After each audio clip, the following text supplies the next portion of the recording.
We like to drink beer, a lot of it. After a long night of drinking and talking crime and conspiracies, there's nothing that wakes us up and gets us ready to start the day better than Just Brew Coffee. With a great selection of roast levels to choose from, you're guaranteed to find one that suits your style. Small batch roasted to highlight the unique features of each coffee bean, Just Brew Coffee caters to both casual and hardcore coffee drinkers alike. Since 2010, Just Brew Coffee has worked tirelessly to perfect the roasting process and technique, which has resulted in seriously delicious, always flavorful, and never bitter tasting coffee. If you're already drinking JBC, raise your mug. If you're not, raise your standards. Check them out in social media and remember, they roast, you just brew. Find them on Twitter and Instagram at Just Brew Coffee and at facebook.com/justbrewcoffee.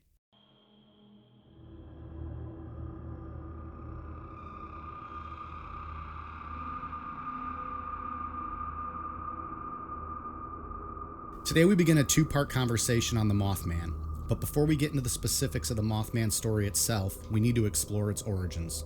This involves Chief Cornstalk of the Shawnee tribe and a curse he put on the tri-state area as he was brutally murdered. The second part of today's story is loosely related to the Mothman Prophecies movie you've probably seen. We're going to talk about Indrid Cold, also known as the Grinning Man, because of the creepy-ass smile that never left his face. Was he really an alien as many people believed? Let's talk about it. I'm Mike. I'm Ian. And I'm Dave. If you've ever been pulled over on a West Virginia freeway by a grinning alien, stick around. You're not alone. This is Necronomipod.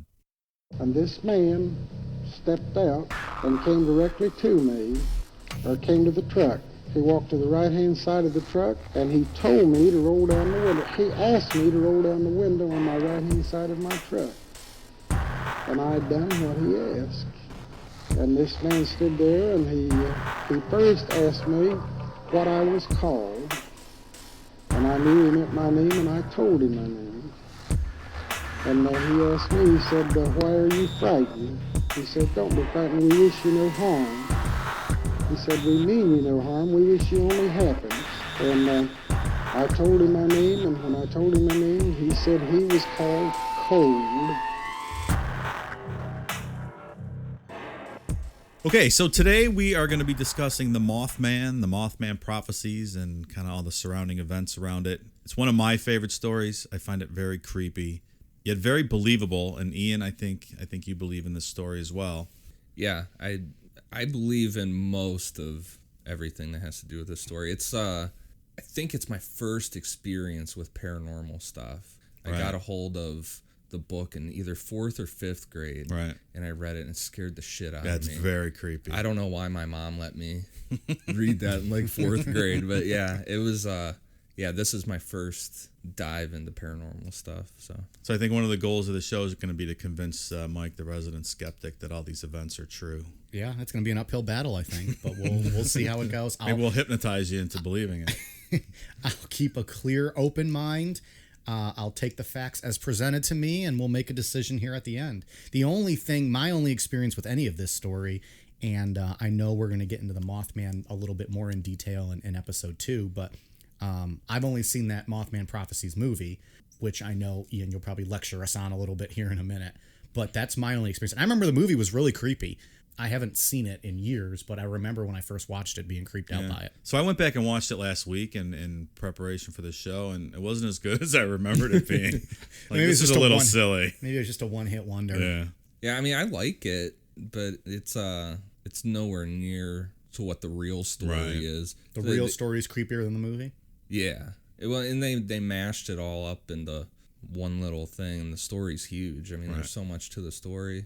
And then I don't know. It felt like they like John Keel's character, which was presumably Richard Gere, but then the other guy, that other scientist, was kind of like John Keel too. It's like they had two different. Yeah. The guy that he goes to visit in that book, or where he flies to Chicago to visit that other guy that wrote the book on the paranormal stuff and had experience with the Mothman. Yeah. They kind of combine those characters. So they take the one guy, John Keel, and kind of split him up into two characters in the movie. Yeah, because I was listening to the old Art Bell episode with John Keel, kind of getting ready for this too. And that's what he said. He was like, they split me up into two people, which I don't understand. There's just things with that movie that are weird, but just like it's all a movie. movies. Yeah. All right, Ian, you want to get us started here? A little background on the story. Yeah. So before we get into Mothman, kind of have to do a little history lesson here. There was a curse. It's called the Curse of Chief Cornstalk, and it's kind of where everything starts with the Mothman, because this curse that was placed in the tri-state area where Point Pleasant is, it's blamed for a lot of stuff, including the Mothman. You hear all these badass Indian names and chief names. How do you get stuck with Cornstalk? His name sounds pretty badass, but I had no idea how to pronounce it. Well, I looked it up. His actual name. His Native American name. So I found a couple, actually. One of them was K2 Kwa. That's one of the translations I found. It like translates to, what did it say, cornstalk or blade of corn? Something like that. I'd rather be Corn Cob, I think. Chief Corn Cob. Chief Cobb, even. Chief Sounds Cobb. better than Cornstalk. I don't know. Just don't love that one. So as the American frontiersmen started to move west in the 1770s, 7 nations of Native Americans, the Shawnee, the Delaware, the Wyandot, Mingo, Miami, Ottawa, and Illinois, formed a powerful confederacy to keep the white men from infringing on their territory. So, and the Shawnee were the most powerful tribe, and they were led by Chief Cornstalk. So he was the head honcho then. Yeah. And when I was reading about him too, a lot of the Americans, they adopted a lot of his like battle strategies. Yeah. Huh, interesting. Yeah. So this was back when the British were trying to get the Indians to attack the settlers, kind of right before the Revolutionary War started. Right. In 1774, when the Americans were moving down to the Kanawha and Ohio River valleys, the Indian Confederacy prepared to protect their land by any means necessary. They weren't giving up any land. Sure. Yeah, they were going to fight. Right. So the 7 nations that the Native Americans put together, they began to line up across the point from the Ohio River to the Kanawha River. It numbered about 1,200 warriors. They began making preparations to attack the white settlers near an area called Point Pleasant on the Virginia side of the Ohio River. So which is West Virginia now, but back in those days it was still Virginia before West Virginia had seceded from Virginia. I did not know that. It's your little history lesson for the day. They broke away right before the Civil War, and West Virginia fought for the North. There you go. Thank you, West Virginia. Wild and wonderful.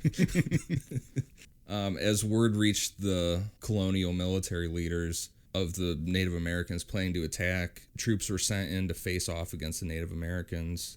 While the number of fighters were pretty even on both sides, the Native Americans were no match for the muskets that the Americans bow had. and There was a lot of arrows that back then. Yeah, they didn't have the technology of the muskets. Yeah. So I like to do a lot of what ifs. I've read lots of what if history books and whatnot. What do you think would happen if you could go back in time and supply the Native Americans with like automatic weapons? It's like Gatling guns and machine guns. I think they would do you think would destroy the. It would turn the whole, all of Western civilization. Yeah, They would have repelled them all. We'd be completely different. you'd be speaking Cherokee right now. Probably would. Yeah. Ian, you'd be Chief Cornstalk the Fifth, or something like that. I don't know. You might have changed it to corn cob by now. By then, yeah, you would have changed it up, made it a little more hip hop. All right, sorry. That was just an interesting thing that popped in my head.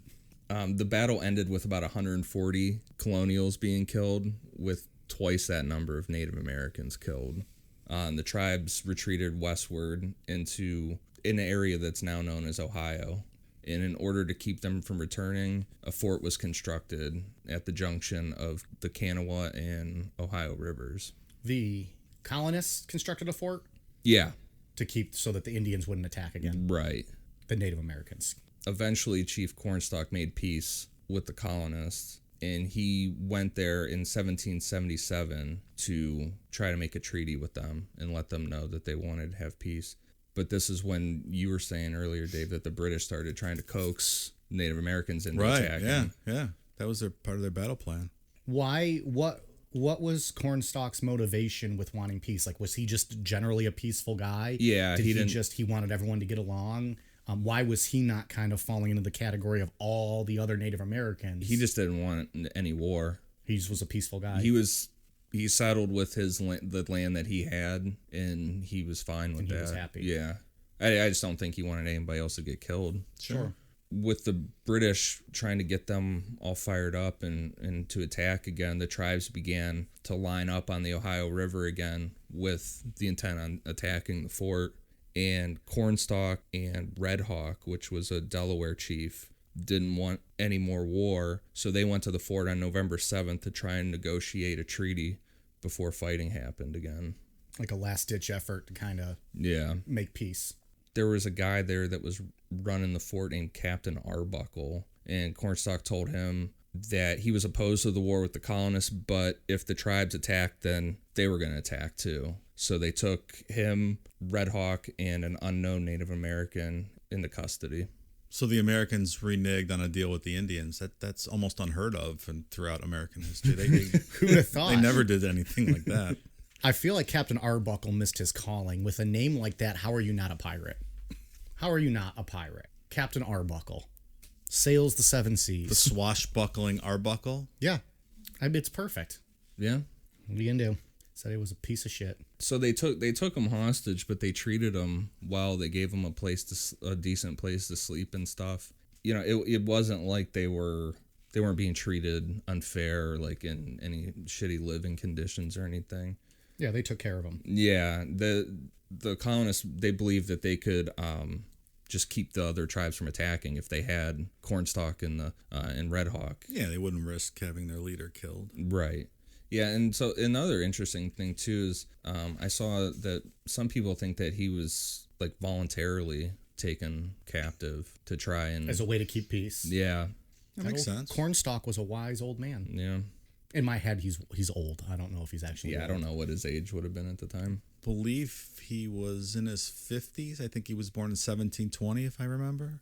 He may have just had an overly talkative wife, so he just was taking a vacation with the colonists. Like, please keep me here for a little while. Yeah, I mean, he even assisted the colonists in plotting maps of the Ohio River Valley at the time. So it was a peaceful situation being there. On November 9th, Cornstalk's son came to visit him at the fort, and he was also detained. Why would his son go visit him if he was being held hostage and as a prisoner? Whose idea was that? I don't know. Why do these Native Americans continue to trust these colonists who have done nothing but lie and hurt them? Maybe he did have a deal and he got the same deal for his son. So the chief. I mean, maybe he had a deal he really did want to be there voluntarily, and so he got the same kind of deal for his son. I mean, who knows? Maybe so. Stuff's all secondhand stories anyway. Yeah. So the next day, that would be on November 10th, gunfire was heard from outside the walls of the fort coming in the direction of the Kanawha River. Men went out to investigate and discovered that 2 soldiers who had left to go hunt deer had been ambushed by Native Americans. One of them escaped and one was killed. I bet that went over real well. Yeah. They brought the dead colonists back to the fort, and the soldiers were obviously all fired up about it. The soldiers found their dead comrade and brought him back, or did the Native Americans kind of throw the corpse and say, "Here you go"? No, they found him and brought him back. So, acting against orders, they broke into the quarters where Cornstalk and Red Hawk, Cornstalk's son, and the other unknown Native American guy were staying. And even though they had nothing to do with it, they decided to execute all of them as revenge. Or was Arbuckle to keep all this from happening? Yeah. Or was he leading the charge, really?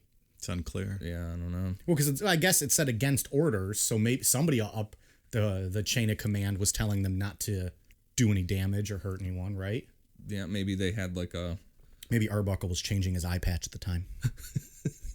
Maybe Arbuckle was playing with his bloated love knuckle. Who knows?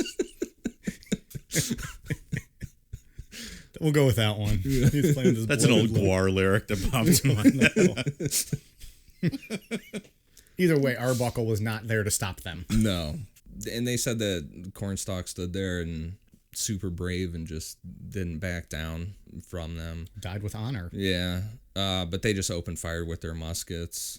Red Hawk tried to escape by climbing up through a chimney. He was pulled back down and killed. And Cornstalk's son he was just sitting there and was just shot immediately. And the other unknown Native American was strangled to death. Oh, boy. Bloodbath. Yeah, and Cornstalk was shot 8 times with a musket. Oh, God, before he even, died. Yeah. They just had to keep shooting him. Right. So as he was laying on the floor dying, he was said to have put a legendary curse on that land. And the stories say that he looked up at his killers and spoke to them. I was the borderman's friend. Many times I have saved him and his people from harm. I never warred with you, but only to protect our wigwams and lands. I refused to join your pale-face enemies with the red coats. I came to the fort as your friend, and you murdered me. You have murdered by my side my young son. For this, may the curse of the Great Spirit rest upon this land. May it be blighted by nature. May it even be blighted in its hopes. May the strength of its peoples be paralyzed by the stain of our blood. Ooh, that's a pretty good curse. Yeah. Gave me chills. Badass. I hope I just didn't put a curse on the studio with reading it. Numbers are going to sink. I'm Fall faster than a bridge. Dun, dun, dun. I'm confused how he said all that after getting shot 8 times with a musket. Yeah, that's a lot of musket balls in Bad you. dude, man. So was someone taking notes? I mean, did they transcribe this? Or is this kind of like the Bible when none of it really actually took place and someone wrote the story See, now you're hundreds of along years my later? line of thinking. This is all just made up for fun. I don't know if it's made up for fun. Doesn't sound very fun. But that is true. Like, I mean, or is this already a curse that people knew? Like, maybe this was already a curse in the Native American tribe, and when some of the colonists referred back to, oh, he said something about this and something about this, maybe people are like, oh, it must have been that curse that we learned or that we know. That could be. The curse of the Great Spirit that we learned in early childhood education. Yeah, I mean, I don't know. Maybe it's just like a Native American urban legend that... Of what the actual curse was. Yeah, or, How do we or make that this he sound even real? placed a curse, you know? Right. That's all I could think of, maybe. I don't know. But yet somehow this is all going to tie into our overall story. Yeah. Yeah, so... Well, hang on. So after reading this curse, I wrote my own curse, and I thought I could read it for you guys. Perfect. 'Cause it's about Olivia Wilde. No, you don't say. I was the Olivia Wilde's biggest fan. Many times movies of hers I did watch. Blumpkins I remote viewed. I curse upon her no Oscar win until she repents and tweets about how much she loves Necronomipod. That's my curse. Well done. Very good curse. Thanks. Well done. I suspect she'll be tweeting about us tomorrow. Not so sure she was ever in line for an Oscar, but now she'll never get one. What are you saying? Now she'll never get one. Just saying, if you got to wear a merkin, you're not dedicated to your craft. This area has a lot of tragedies that have happened in it, and they all get blamed on the curse for the most part. So I'm just going to run through the main tragedies that people blame on it. 1907, they had the worst coal mine disaster in American history. It killed 310 miners. 1944, 150 people were killed when a tornado went through the tri-state area, which seems I don't know why a tornado would ever come through here, like this down south. I mean, It's Ohio, rare. It Ohio happens. gets Yeah. tornadoes. Do they? Do yeah. I don't remember when it was, but over where the city that I grew up in, I had, when my friends' parents were going to school there, their whole school got destroyed. In Really? a nasty. It was like In the 60s. the Memorial Day. It went was like a Memorial Day weekend or something. Like in the 60s? Yeah. Yeah, it went And through Cleveland all It over. destroyed a lot of Cleveland. Really? Yeah. I didn't know we got I tornadoes. forgot you around probably here. might have lived through that one. It was before your time, wasn't it? The 60s? Yes, it was before my time. I don't know what year you were Son born. of a bitch. But yeah, so there are tornadoes that Yeah. come through. All right. 1967, the Silver Bridge collapsed and sent 46 people falling to their death in the Ohio River on December 15th, and that's obviously linked to Mothman, so we'll get into that, the details in that one later. Foreshadowing. Yeah. 68, Piedmont Airlines crashed in August near the Kanawha Airport, killing 35 people. 1970, on November 14th, Southern Airways DC-10 crashed into a mountain near Point Pleasant, killing 75 people. 1978, In January, a freight train derailed at Point Pleasant and dumped thousands of gallons of toxic chemicals. And the chemicals contaminated the town's water supply, and they had to redo all of their wells in the area. Also in 78, in April, the town of St. Mary's, just north of Point Pleasant, was struck with tragedy when 51 men who were working on the Willow Island power plant were killed when their construction scaffolding collapsed. It's a lot of bad shit. Yeah. That's a lot. But they're just randomly blaming this on the curse, though, right? Like, this is... Yeah, they're saying this is all the curse of Chief Cornstalk. So the chief died in 1777, and the first tragedy we discussed is 1907. Do we know if anything took place during that? You know? They sure waited a long time for the curse that 130 years. Yeah, I couldn't... This was just the list that I found that was attributed to it. I mean, it's a lot of tragedies. Yeah. I'm not so sure it's all because of a curse. I mean, tornadoes happen. It's nature. And I think there were a lot of plane crashes and whatnot. And what was the other one? Train derailed. Coal miners, was that one of them? Did you say? Yeah, the largest in American history. Okay, Yeah. at that time, yeah. I can see where if it's local legend, Just folklore and legend, yeah. You know, something else I read that I thought was interesting is that they actually gave Chief Cornstalk, a burial, and all the other guys, they just dumped their bodies in the river. Yeah. So it showed them at least a little bit of respect. But then they dug him up, I read too. The colonists gave him a burial? Yeah. But they dug him up in, I think it said 1820, and they moved him, I can't remember for what reason, because they were building something on that area. And then they moved... Walmart. and then Starbucks.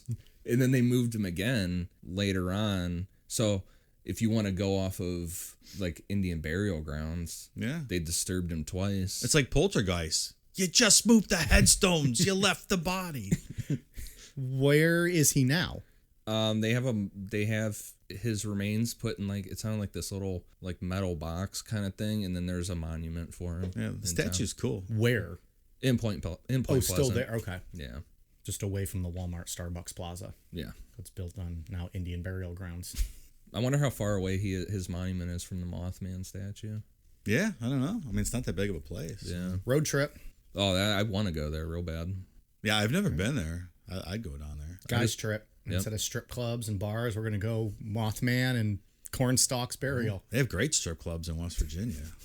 No thanks. Yeah, I just want a picture with that Mothman statue. Not a picture with tits in your face? No. I'll take the Mothman statue. Our wives don't have to worry about us on that trip. No. I'm going to nerd out. So up next, we're going to start getting into the actual Mothman story with Indrid Cold, and we'll be right back. Today's episode of Necronomipod is brought to you by Beardology. There are a lot of imitators out there, but there's only one place I buy my beard oil. Beardology beard oil nourishes your skin and won't leave you with that greasy feel. With over 17 cents available in their extensive product line, I trust my beard to Beardology.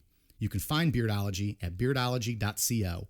Use code NECRO15 to receive 15% off your purchase. Beardology. Discover the best way to avoid the shave. So this brings us to Indrid Cold. And in the Mothman prophecies, he's presented as almost possibly even being Mothman himself, which is kind of strange. So that's where the movie kind of goes and takes bits and pieces of the entire story and just combines it into one little 90-minute feature. It's just unclear in the movie. Right. Yeah, they kind of leave it up to interpretation, I guess. If Mothman's name was Indrid Cold, or... Because you never see Indrid Cold in the movie. I don't even think you really see Mothman ever, except for that weird scene where he's like flying towards their car or something. That's what I always remember when I think of that movie, is that scene. Yeah. It's been so long since That's what made their car crash. That's right. I'm going to have to go home and watch this now. It's a good movie. It's just... Well, you got to get through Richard Gere. What's wrong with Richard Gere? He's just... I don't know. Not the most exciting actor. Is he a Buddhist? You don't like him because he's a Buddhist? Is he a Buddhist? No, I think he is. Yeah. I was like, that's I mean, that might make him go up a few notches in my book if he's a Buddhist, but... I like Richard Gere. I don't know. Is he the dude from Pretty Woman? Yeah. All right. That was okay, I think. I haven't seen that in a long time either. Julia Roberts or Sandra Bullock? Julia Roberts. You don't know who either of them are, do you? No, I do know who they are. Sandra Bullock. I'm with you. I'm with Sandra Bullock. Really? I don't like Julia Roberts that much. I love Julia Roberts. I always think of Hook. when she played. But she was Tinkerbell. hot as a Tinkerbell. Yeah. That was my favorite Julia Roberts movie. I forgot she was even in that. But yeah. That's all I think of. I don't know. I like the romantic comedy Notting Hill with her and Hugh Grant. Big fan. Hugh Grant. Ugh. Another one added to the list. He doesn't do it for me. The list of what? I don't know. Him and Richard Gere are both on it. Whatever that list is, they're both on it. So, well, that was a good conversation. All right. 2-1, Sandra Bullock.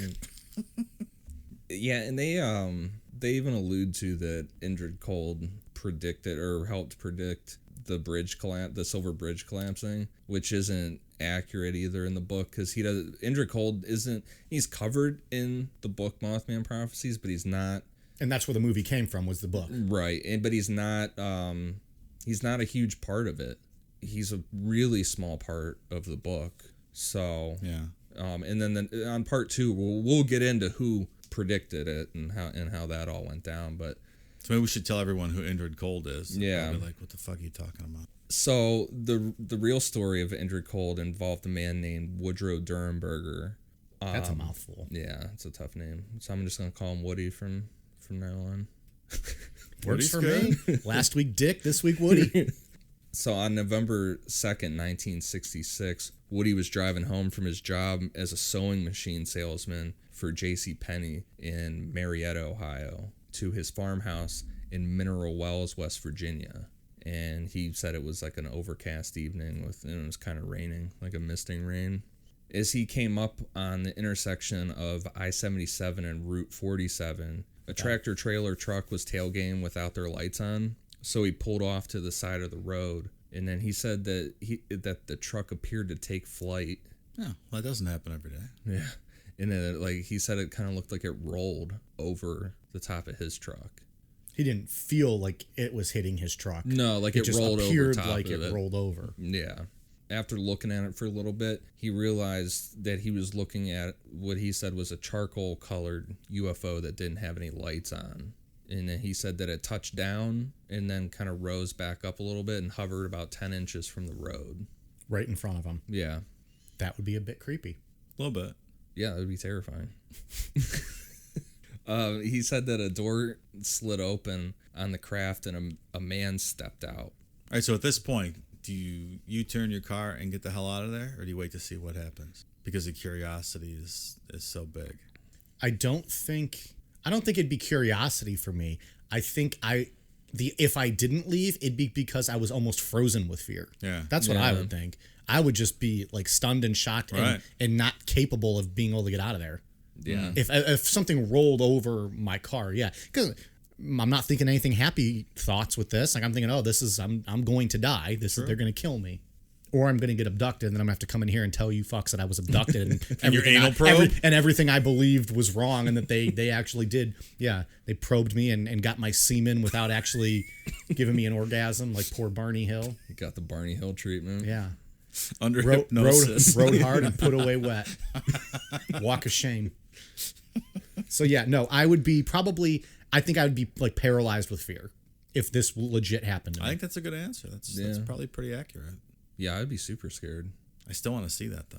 Oh, for sure. You want to see this? I want to see an alien step out of a UFO in front of me. I don't know about all that. I'd rather just see like a really good UFO fly in the air. Thought you wanted to be abducted. No. I thought that's what you told us in the Betty and Barney Hill one. No. I think we implied that. You implied that. It's not how I remember it, but there was some alcohol involved in that conversation. Woody described this man as just looking like any other guy. He said he had a very deep tan and black hair that was slicked back. He thought that the tan was odd for that time of year in that area. But what he said stood out the most was that the guy had like just this creepy, cartoonish smile on his face that never went away. And if those of you that follow us on Twitter and Instagram at Necronomipod, the teaser picture we sent out a couple days ago was a rendering of of Indrid Cold. So that's what you saw. Go back and check it out if you haven't. At Necronomipod. And he's a creepy looking motherfucker. He's that terrifying. Is a very strange picture. He's terrifying. When you look at all the different pictures of him, they're all freaky. Yeah. And just to think of like a man who just is constantly smiling with like that creepy grin. Yeah, that would exactly. That would be horrifying. when he was describing him, he also said that he was dressed in all black and had a black overcoat on. As the man approached Woodrow's truck, he kept his arms crossed with his hands in his armpits. And he said he never changed from that either. So he just stood there like that the whole time, just smiling. That's freaky as shit. Yeah. As if walking out of a fucking UFO wasn't creepy enough. I'm more afraid of this grinning man than I am the UFO. That's just really creepy to me. And the pictures are creepy. As the man got closer, Woody heard him speak telepathically. And he said, "Do not be afraid. I mean you no harm. I just want to ask you a few questions." So obviously, he's terrified of this. Rightfully so. Right. And he always points out the smile that, I mean, it was just super creepy. Mike, do you believe in telepathy, that we can communicate telepathically? I do not. Okay. Should we conduct an experiment? I think you should try. All right. I'm thinking of a number between 1 and 1,000,000 right now, and I'm projecting it to you. 7,867. No, it was 7. I thought you were going to get it. I thought we were going to prove telepathy. Bitch. Man. Well, I think Ian kept interfering in our thoughts because I kept seeing like shots of Sandra Bullock and Miss Congeniality popping in, and I think it was Ian throwing that in there. Okay. We have not proved nor he was call waiting on our conversation. Okay, we'll table that. I still believe telepathy is possible. Were you really thinking of the number 7? Yeah. I thought you got it. Well, I got a whole bunch of numbers. Maybe they were all trickling through and it didn't land yet. I didn't wait for the wheel to stop spinning. We should have went with a number between 1 and 3. It might have been Easier to prove the science behind it. The man told Woody to roll down his window. All telepathically. Yeah. And then said, "You can speak or you can think. It makes no difference. I can understand you either way." Wild. The man introduced himself as Cold and pointed to the lights over in Parkersburg and asked, "What do you call that over there?" And Woody said, "That's Parkersburg. We call that a city." Not any West Virginia jokes, Mike. I got nothing there. No. They're good, fine people in West Virginia. It's one of my favorite places to visit. Always with the weird fucking questions with Men in Black and all this stuff. Like, what do you call that over there? What do you think I call it?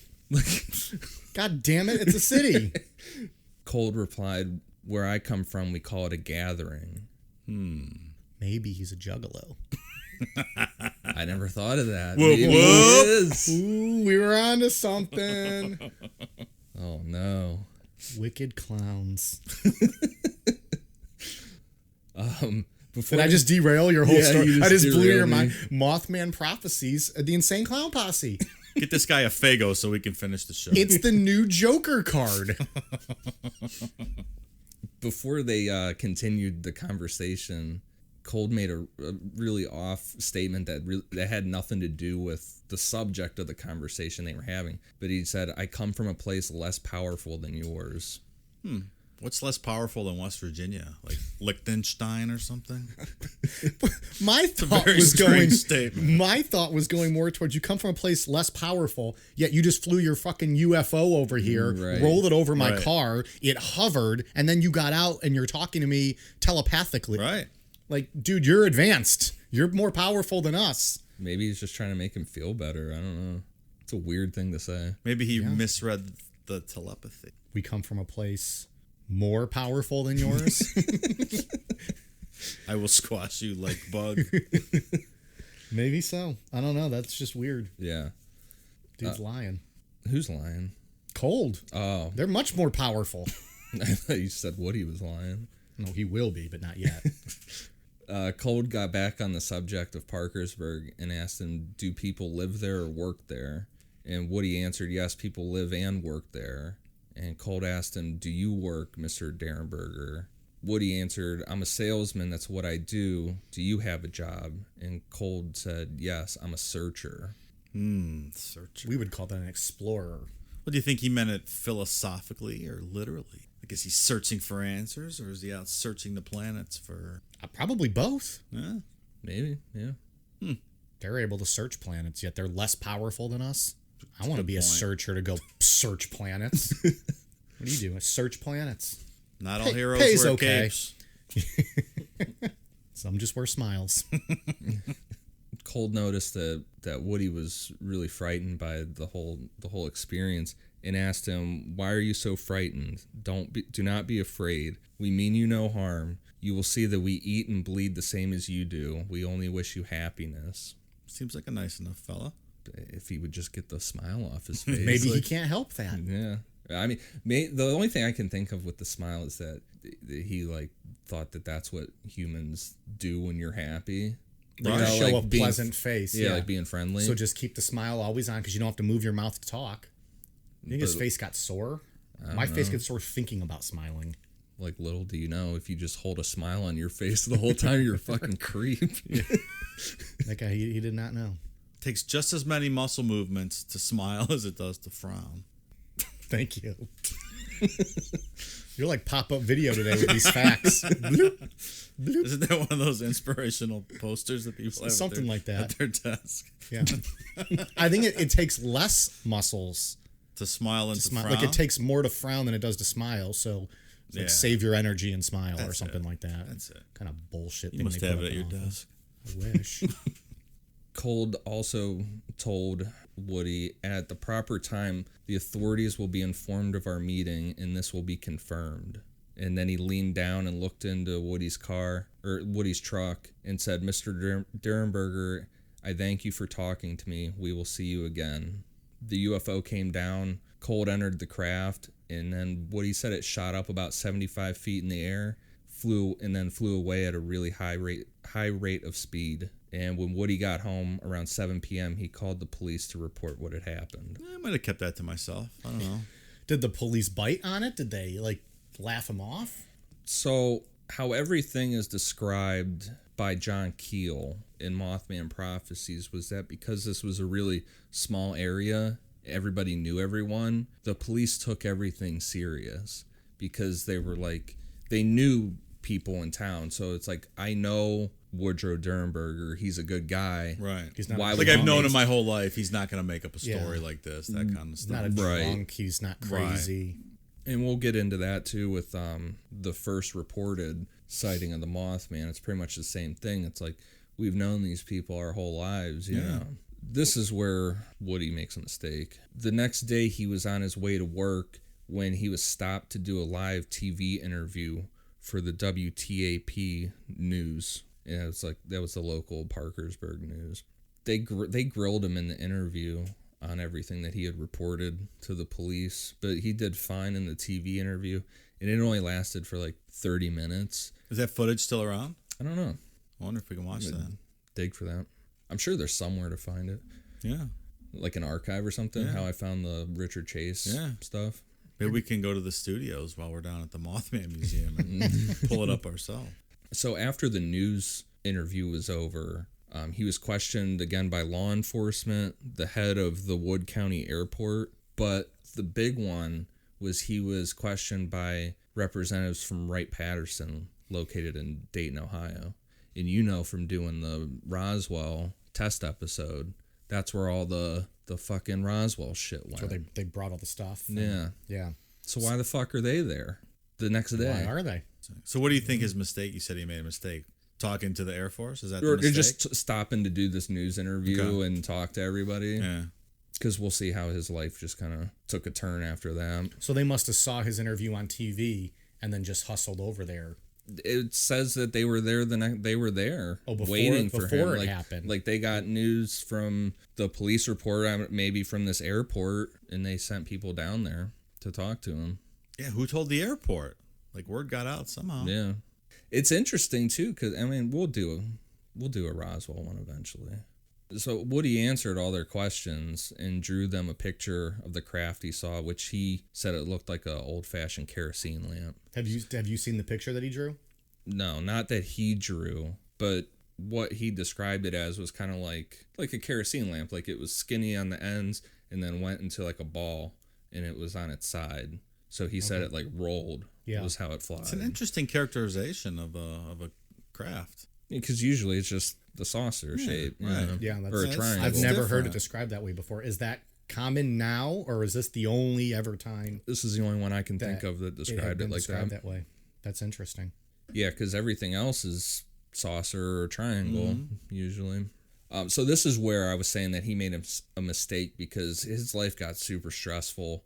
People started camping out in front of his house waiting for Cold to come back. Yeah. I mean, they really like flocked to his property waiting. It got kind of ridiculous. He started having marital problems, and then men in black would come and ask him questions, and he said they had a threatening demeanor. But this... I've seen the movie. Will Smith is not threatening whatsoever. Well, it's pretty common knowledge that these weren't men in black like Indrid Cold or what we'll go into the next episode. These were most likely NICAP members being intimidating, trying to make sure that they got the story. And is it common for them to dress in black, like to just be Yeah, they make intimidating? themselves seem more important than they are. What's NICAP? It's the National Investigations Committee on Aerial Phenomena. Well, that's a mouthful. Yeah. Now, and they're the ones you don't prefer. You like MUFON. Yeah, these guys are... I mean, I don't know anymore, but back then they were real aggressive, and that's where a lot of the dicks. Yeah, trying to get the story on everything, and so they were harassing the guy at his own house. Yeah, and it's safe to say it was them too, just not even because of their reputation, but they ended up taking over his investigation. Okay, like he solely let them do the investigation on the Indrid Cold stuff. Tell me more about that then. What do you mean? Like they took over the investigation and kind of controlled the narrative about what actually happened to him that night? I don't know what they really investigate. I don't know what there was to really investigate. Yeah, there's no proof. Yeah. Well, that's why I just didn't know if they kind of just... Or if they were just documenting what he was saying. Right. You know, I'm guessing that's what it was, that they were just trying to document everything. So Woody said that Cold visited him many times at his farmhouse, and during one of those meetings, he told Woody that his first name was Indrid. So Indrid didn't even come into it until later on. That's a He cool was just name. Cold. Indrid Cold. Yeah. That's a pretty badass name. I like it. At one point, Woody came up missing for almost 6 months, and he said that he was with the aliens. Okay. So this is where stuff kind of spirals a little bit. People in the local area started to become skeptical of what he was saying, and his story just started getting way out of control. He even claimed to have been impregnated by the aliens. That might be the best part of the whole story. I have so many questions about him being impregnated by aliens. Yeah, I don't get that at all. Do you think they let him have an orgasm? They didn't let Barney Hill. I'm just saying, I don't know. I guess it depends on the method of impregnation. Was there any photos of him being impregnated? Did he give birth to anything? No. Was this all done during those 6 months he was in hiatus? Maybe. Maybe they have quick pregnancies. I think his shirt says, like, I was impregnated by Indrid Cold, and all I got was this lousy t-shirt. I wonder where he was for 6 months. His family is probably like, what the Probably fuck? out back drinking somewhere. Yeah, he's on a bender somewhere. Yeah. In the West Virginia strip clubs. Yeah, or just going up into the mountains. They're not going to find you. Yeah. Oh, I was with the aliens. Me and Indrid. Yeah. So in 1967, Woody said that he visited Indrid Cold's home planet of Lanulos, and he said that everyone that lived there walked around wearing no clothes. So they did go to a strip club, and he was blacked out, and he doesn't remember that he was at a strip club. He got roofied by Indrid Cold. Roofied him. There it is. Boom. Can you imagine how creepy it would be to be a stripper and have to give a lap dance to a guy with just this creepy smile on his face the whole time? Meanwhile, he's telepathically telling you everything he's thinking he wants to do to you. That's not going to be a fun night at the office for the stripper. I have a big smile on my face the whole time. I'm getting a lap dance. Hopefully it's not as creepy as as this. I mean, look at the photo we put out and just imagine that staring you in the eyes as you're dancing all up on him. No, thank you. I picture Indrid Cold as not blinking either for whatever reason. Interesting. I just picture him as like having like a frozen face. Yeah. Makes it even more creepy. Mm-hmm. Yeah. And he said that the aliens lived in a galaxy called Ganymede. I don't really know how to pronounce that. Pretty close. Yeah. And he said everything was peaceful and there was no war. Yeah. It's a good John Lennon song. Sounds nice. But even with his stories getting real wild, there were still tons of UFO sightings almost nightly in that area. Were these legitimate sightings, or were these people just now they want to be a part of the story? Because this was what, the 60s? There was no pictures of any of these? No one managed to get a photo? I mean, or were we talking like rural West Virginia where there might not have been? I don't think anybody was running around there with cameras. But even like the local newspapers or anything? Nobody got pictures of any of this? No. Not that I recall seeing. Okay. Asked and answered. Like people getting skeptical of his story didn't stop people from coming there and camping out and trying to see stuff. So he eventually moved away with his family, him and his wife, they all moved away. And then he returned back in the 80s and ended up dying in 1990. Did he still claim that all this weird stuff was happening to him even up until his death? I don't know about that. I mean, he never went away from, deviated from the story of Indrid Cold or anything like that. Did Indrid come to his funeral? Interesting. So when I was looking up stuff, I found it was a radio interview with his daughter, and I want to listen to the whole thing, but his daughter claims that Indrid Cold was at his funeral. Wow. Yeah. That's creepy. Yeah, I want to dig more into that. Bet he was smiling. Smiling at a funeral. Just But not blinking. Other people would have had seen this guy, right? I mean, you're going to notice someone who's smiling like that at a funeral. I don't know. Maybe it was a small funeral. So you would have absolutely noticed him. Why don't you go to a funeral tomorrow and do nothing but smile the whole time and see if anyone... And not blink. Yeah. All right. Research for the show. Consider it done. See if anyone calls you out. And I'm just like... And give him a whoop whoop when you're done. Yeah. What is a juggalo? Stop there. So John Keel, who wrote the book Mothman Prophecies, he believed that Woody really did meet an entity named Indrid Cold, but he felt that the rest of the story was made up so that Woody could sell his self-published book, Visitors from Lanulos, which he put out in 1971. I think I agree with John Keel. Yeah. I think he met somebody or something that was creepy. Mm-hmm. I don't know if it was an alien or not, but he met somebody that deeply disturbed him, and it might have messed with him for a while, and then the story grew and grew, and then next thing you know, he's going to make money off of it. Yeah. I mean, I don't know about the whole UFO thing, This story is interesting. So there's additional sightings of this guy, Indrid Cold, after I was looking at the month before. A couple of kids in New Jersey saw this same guy in a weird green suit smiling at him. And then I believe it was the Lilly family in Point Pleasant. So this right around the same area, this girl woke up and saw the same guy like in her room grinning at her and then disappeared. That's fucked So there's up. multiple sightings of this fella. It's creepy. And this all happened about the same time. Like the story hadn't spread yet. Right. Yeah. So that's, I don't know. It's bizarre. That's creepy as shit. Yeah, and it gets linked with Mothman because it happened 10 days before the Mothman sighting. And he had all of his teeth, so it wasn't a local. Wow. Sorry to anybody listening in West Virginia. Well, this was back then. Nowadays, they're all fine, very upstanding people. We're not going to be very well. So this is our last episode. Apparently, we're gonna get taken fucking down. murdered when we go to the Mothman Museum on a road trip. Oh boy, we're not going to be very welcomed at the Mothman We're Museum. gonna be in a diner and someone's gonna shoot us in the back of the head. oh gosh. So what do we think Indrid was? A humanoid? A Men in Black? We're gonna get more into this in part 2 of this episode, I imagine. Yeah, we're going to dive into the Men in Black on part 2. I'll reserve my judgment until maybe the next week when we get into more of that other stuff, because I don't admittedly know a lot about the Men in Black. Yeah, there's a lot of stuff in John Keel's book with the Men in Black that we're A lot of eyewitness into. accounts that are very, very strange. Yeah. And so what you did today, Ian, like you laid the groundwork for what we're going to get into next week. Instead of doing Right. one super long episode, we thought it best to give kind of all the stories their time and their due diligence. We talked about them, and then you laid the groundwork for what we're going to get into then next week with more of the Mothman. Right. Because with the movie putting Indrid Cold is such a big thing, you have to talk about him. Right. And you have to tie everything back to Chief Cornstalk as well. Yeah. Do we have to give the listeners homework? Do they need to watch the Mothman Prophecies before next week's episode? Or should we have them wait till after? Or like, who gives a shit? Yeah, I mean, whatever you want to do. It's not accurate. It's not an accurate There's movie, homework. so. Do it. Don't do it. Doesn't matter. I'm probably It's gonna like watch. my I'm gonna college watch career. it.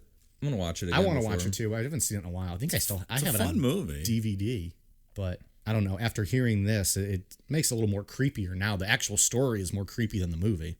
Oh yeah, and it gets a lot stranger. And it continues to this day. There was a Mothman sighting last month in Indiana. Yeah. So An alleged Mothman sighting. he's still out there. Well, so You say alleged, I say sighting. I'll have to read the story and see. Yeah. All right. All right. So, Ian, anything else to wrap up this one? No, I just want to say thank you to everybody that's been listening so far. It's way more than I thought it was going to be. Yeah, we got a lot of people listening and following us on the socials. And yeah, so huge thank you. And I want to give a shout out to Matt that left us an awesome review on iTunes. It is much appreciated. Thanks, Matt. all right, Dave, you got anything else you want to add to this story or in general? No, I would just say that if you're building a house, do not build it on cursed ancient Indian burial ground. So if there's one thing to be learned from this episode, it's that. Take heed. And that this drink is going nuts over here. And it's that Olivia Wilde won't be winning an Academy Award. Olivia Wilde, tweet us out about our show or you're not going to be winning an Oscar this year. She's cursed. You're cursed. So hit us up on Instagram and Twitter at Necronomipod. Please, if you're on iTunes, rate, review us, subscribe. Any feedback you want to give us on Twitter and Instagram, we would greatly appreciate it, both good or bad. We love hearing from people. We've heard from a few people already, fans of the show. Makes us feel good that people are enjoying it. That's why we're doing it. We hope everyone's enjoying it as much as we are. So Twitter, Instagram, that's at Necronomipod. You guys ready for a cool down beer? Let's do it.